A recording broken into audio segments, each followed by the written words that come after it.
Good morning, Marijuana Nation. It's Wednesday, August 23rd, 2017, and you're tuned in to episode 316 of Marijuana Today Daily. I'm your host, Shay Gunther, and I'll be walking you through today's marijuana news and headlines. As always, we have a full and busy day of cannabis news in our hands, so let's jump right into it. Our top story of the day brings us out west to Oregon, where Governor Kate Brown and the head of the state police have responded to Attorney General Jeff Sessions' criticisms of their state's legal marijuana industries by strongly defending it. The letter was sent yesterday by Governor Brown and Oregon State Police Superintendent Travis Hampton to Attorney General Sessions and rejected the criticisms raised by the pot-obsessed AG, noting that the data Sessions had used in the letter he sent to Oregon government officials about their legal marijuana program was invalid. They went on further to point out the economic benefits enjoyed by Oregon, which include the creation of more than 16,000 jobs and more than $60 million in tax revenue.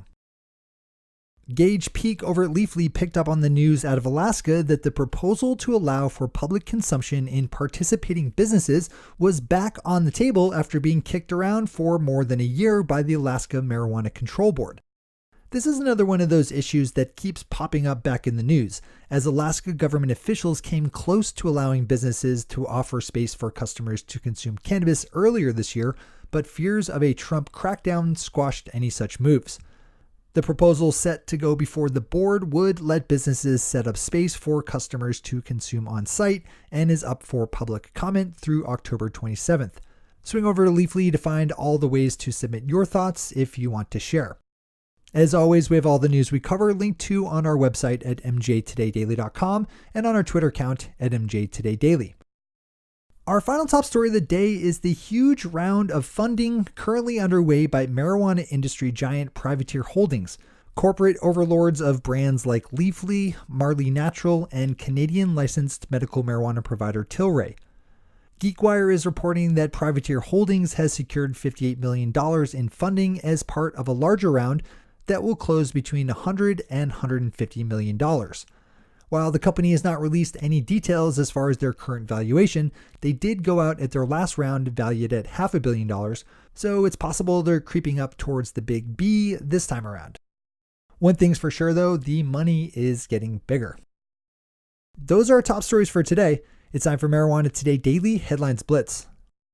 Before we blitz out in headlines, let's quickly thank our sponsor, MJ Today Media, publishers of this podcast, our popular email newsletter, the MJ Today Media newsfeed, as well as our weekly podcast, Marijuana Today.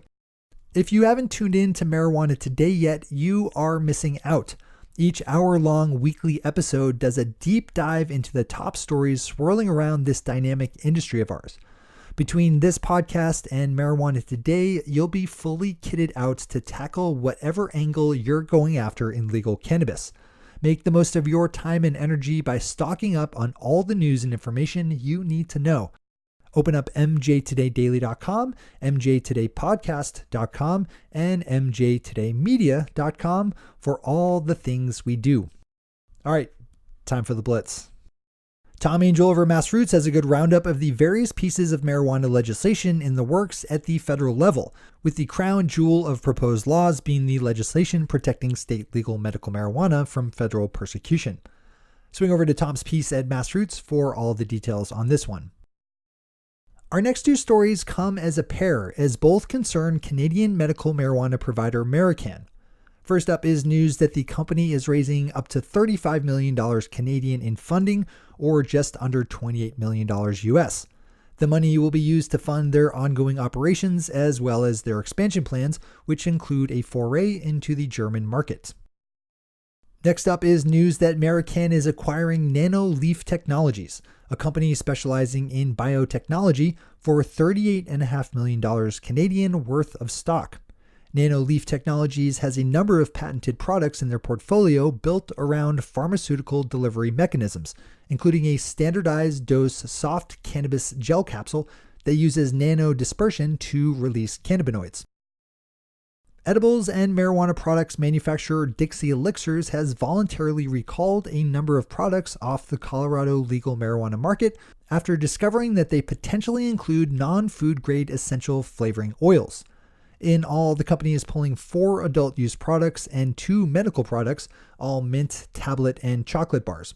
The company said through a press release announcing the recall that no reports have been made of any adverse health effects and that the mix-up came about because of shoddy paperwork. Academic researchers specializing in medical marijuana, as well as military veterans interested in using cannabis medicinally, are pushing back on a study recently released by the Department of Veteran Affairs that questioned the efficacy of medical marijuana in treating PTSD and chronic pain. Criticizing the study as a tired retread of questionable previous studies, noted cannabis researcher Dr. Sue Sisley said, quote, "These aren't controlled trials, they're all observational studies fraught with tons of human bias." Unquote. The state of Ohio announced yesterday that it was granting 2 large contracts to 2 different companies for software that will handle their soon-to-launch medical marijuana program.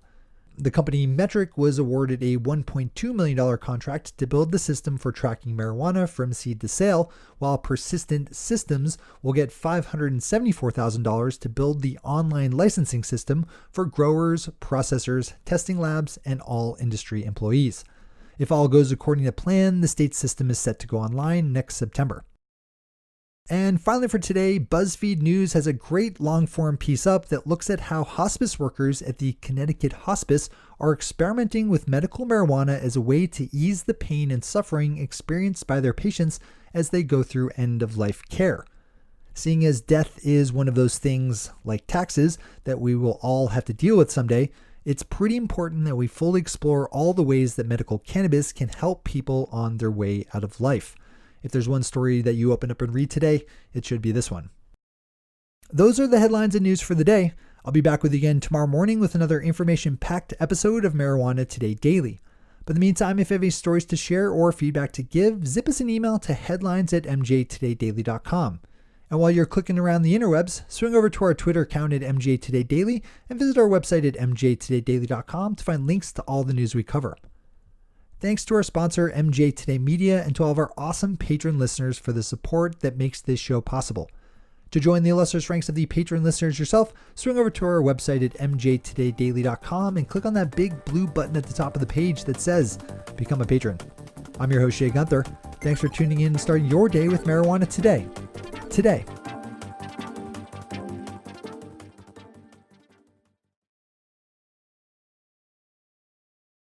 One take, Shay. One take.